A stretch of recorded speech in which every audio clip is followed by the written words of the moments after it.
बिस्मिल्लाहिर्रहमानिर्रहीम। आप सबको अस्सलाम वालेकुम। आज जिस फ्रेग्रेंस के बारे में हम बात करेंगे उसके ब्रांड का नाम है यूनिकी लग्जरी और इस स्पेसिफिक फ्रेग्रेंस का नाम है कुताए। ठीक है, मैं पहले आप लोगों को इसकी बॉटल दिखाता हूँ, फिर मजीद इसके बारे में हम बात करते हैं। इस ब्रांड की तकरीबन सारी बॉटल्स इसी तरह की होती हैं।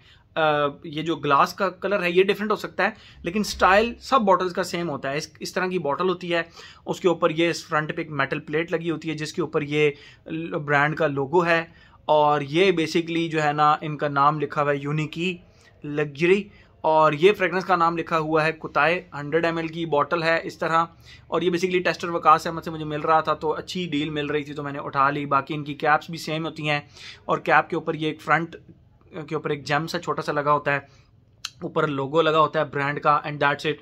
जो छोटी सी एक प्रॉब्लम मुझे लगी वो भी कोई इतनी खास प्रॉब्लम नहीं है, बेस इसकी बड़ी अच्छी है, बल्कि नहीं कोई प्रॉब्लम नहीं है, कोई प्रॉब्लम नहीं है इसके उसमें कोई प्रॉब्लम नहीं है। ये मुझे लग रहा था कि जो बेस है ना ये थोड़ा सा इसको बड़ा होना चाहिए था, लेकिन ये ऑलरेडी बड़ी है, ये सपोर्ट कर लेती है बॉटल को, ये संभाल लेती है, गिरने नहीं देती बॉटल को। मतलब अगर आपके पास ये पड़ी हुई है ना तो ये गिरने के चांसेस कोई नहीं है, बहुत ज़्यादा चांसेस नहीं है। ठीक है, मैंने हर तरीके से ट्राई कर लिया। बाकी जो इसकी कैप है ये बहुत ज़्यादा स्नग फिट होती है, और ये कैप के ऊपर यहाँ पे यूनिकी, अगर आप देख सकें, ये यहाँ पे इसका लोगो स्पेयर के ऊपर भी बना हुआ है। बहुत सारे लोग मतलब ये फ्रेग्रेंस जो है ना, मैं इसको आज से 1 साल कबल ही इसको ले लेता, क्योंकि इसकी तारीफें मेरे बहुत सारे दोस्तों ने की, दिल भाई ट्राई तो करें, दिल भाई ट्राई तो करें।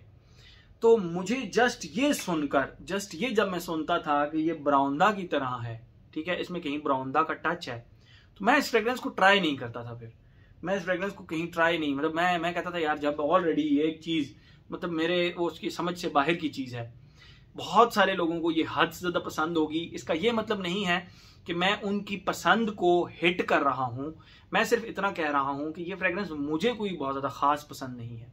ये मेरी एक राय है, ठीक है, आप मेरी राय से तमीज के दायरे के अंदर रहकर इख्तलाफ जरूर कर सकते हैं, और मेरी राय ये है कि मुझे ये फ्रेग्रेंस को बहुत ज्यादा पसंद नहीं है। ब्राउंदा, आई एम टॉकिंग अबाउट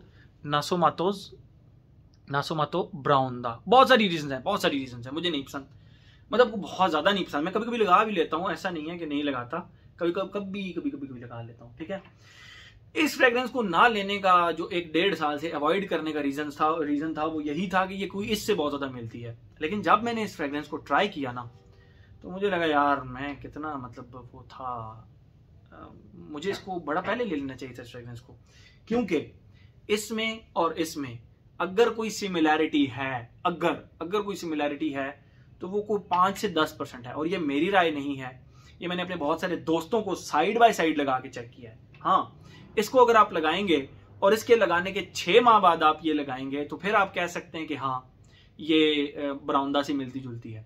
लेकिन अगर आप इसको यहां पर और इस फ्रेग्रेंस को यहां पर लगाएंगे और फ्रॉम द वेरी बिगिनिंग आप किसी भी बंदे को लगाएंगे, नहीं दिल भाई ये तो बहुत डिफरेंट है, ये दोनों सिमिलैरिटीज का तो सवाल ही पैदा नहीं होता। कोई 5 से 10% सिमिलैरिटी बनती है, और वो भी सिर्फ इसके बूजीपन की वजह से। वो भी मैं आप लोगों को बताता हूं वो क्या है। ठीक है, तो मैं इसको अवॉइड करता रहा, नहीं करना चाहिए था, मेरे बड़े मतलब की फ्रेग्रेंस है ये। ठीक है, मैं आप लोगों को एक चीज और बताऊं, मेरी बड़ी एक मतलब की फ्रेग्रेंस और भी है, पेनहेलिगन्स की हल्फीती। तो ये भी फ्रेग्रेंस जो है ना, ये इसी फैमिली में आती है जिस फैमिली में ये आती है, ये मेरा पॉइंट ऑफ व्यू है।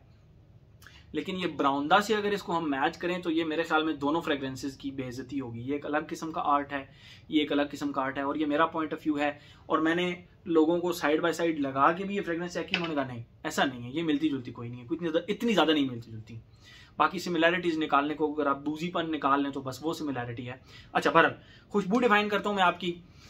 जैसे ही आप इसको लगाते हैं, इसके स्टार्ट में लिटरली आपको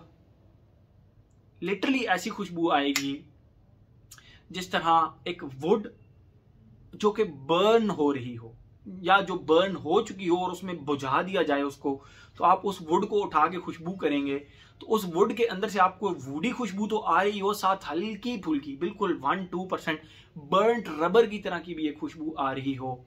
उस तरह की वुडी बर्न्ट रबर की तरह की खुशबू, बर्न्ट वुड की तरह की खुशबू, प्लस यस इसके अंदर हल्का सा बूजीपन है, इसके अंदर हल्का सा एक बूजी नोट है जो कि मैक्सिमम मुझे लगता है कि 20 मिनट से ऊपर नहीं चलता। वहां पर आपको इसकी उस बूजी स्ट्रक्चर की वजह से आपको इसकी याद जरूर आ सकती है, लेकिन ये भी स्टार्ट में वुडी नहीं है, ये एक डिफरेंट सी खुशबू है, ठीक है। और ये स्टार्ट के अंदर एक वुडी, बर्न्ट वुडी प्लस हल्का सा बर्न्ट रबर की तरह और बूजी खुशबू है। दैट्स इट, ये इसका स्टार्ट हो गया। यहां पर आपको ये इसकी याद दिलाए तो दिलाए। अब अगले जितने भी फेजेस हैं सेकंड और थर्ड, उसमें ये मुझे बिल्कुल करीब करीब भी नहीं लगी उसके।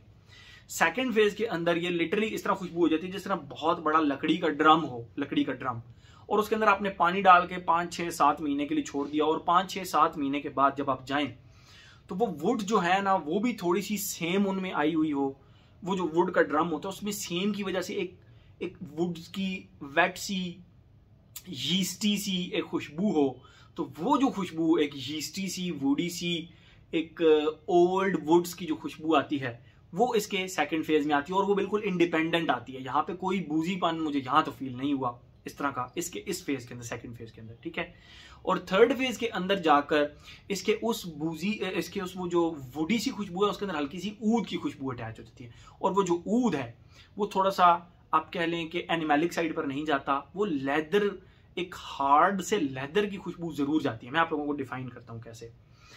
आप ऐसे कंसिडर करें कि जिस तरह वो ड्रम्स की जो खुशबू मैंने आप लोगों को बताई, उसके साथ आप थोड़ी सी स्पाइसी क्लोव्स की खुशबू प्लस गरम मसाले की सी खुशबू प्लस डार्क डेंस वुडी खुशबू और हल्की सी एक ओल्ड, वेरी ओल्ड, हार्ड से रफ लेदर की खुशबू, अगर आप इन सब चीजों को, ये बहुत कॉम्प्लेक्स फ्रेग्रेंस है, ठीक है। तो मैं आप लोगों को जिस तरह बता रहा हूं, अगर आप इन चीजों को सारों को एक जगह पे इमेजिन कर सकते हैं, वुड्स, वेट वुड्स प्लस ऊद, और ऊद का जो स्ट्रक्चर है ना वो एक हार्श से ड्राई रफ लेदर की खुशबू है, प्लस उसके साथ गरम मसाले की खुशबू प्लस हल्का सा खट्टे से चूरन की भी खुशबू इसके अंदर आती है।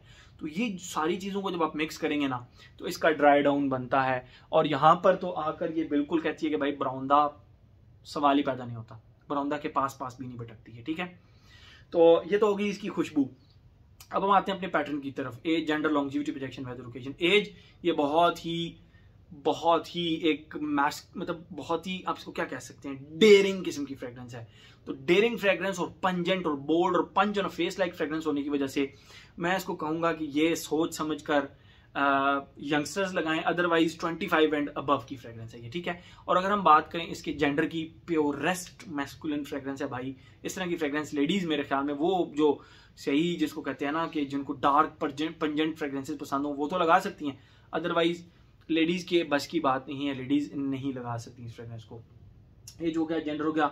लॉन्जिविटी प्रोजेक्शन की अगर हम बात करें भाई, 24 घंटे के बाद भी मुझे अपनी स्किन से, मैंने यहां पर लगाई थी, अब जाहिर बात है जब आप यहां फ्रेग्रेंस लगाएं तो वुजू का पानी सिर्फ यहां तक रहता है, वुजू का पानी यहां ऊपर तक तो नहीं आता ना।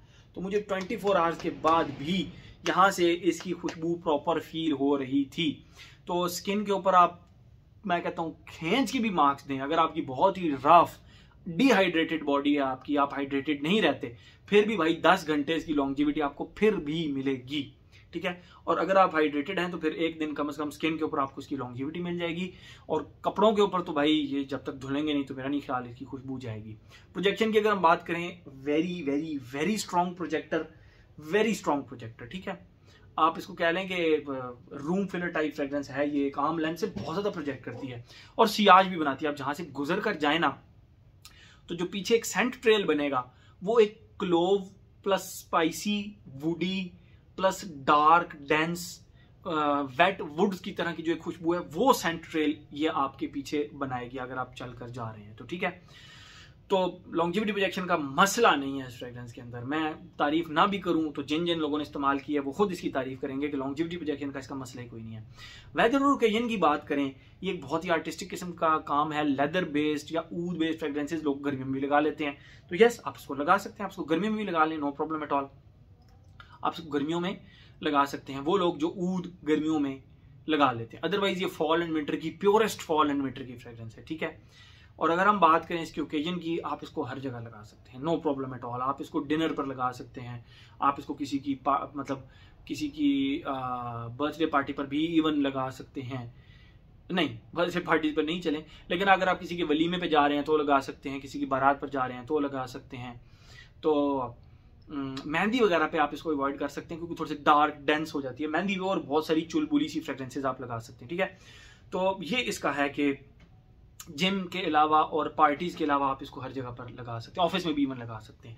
तो मेरे ख्याल में हर एस्पेक्ट इसका हमने कवर कर लिया। तो ये था जी हमारा यूनिकी लग्जरी ब्रांड का कुताए। Thank you so much.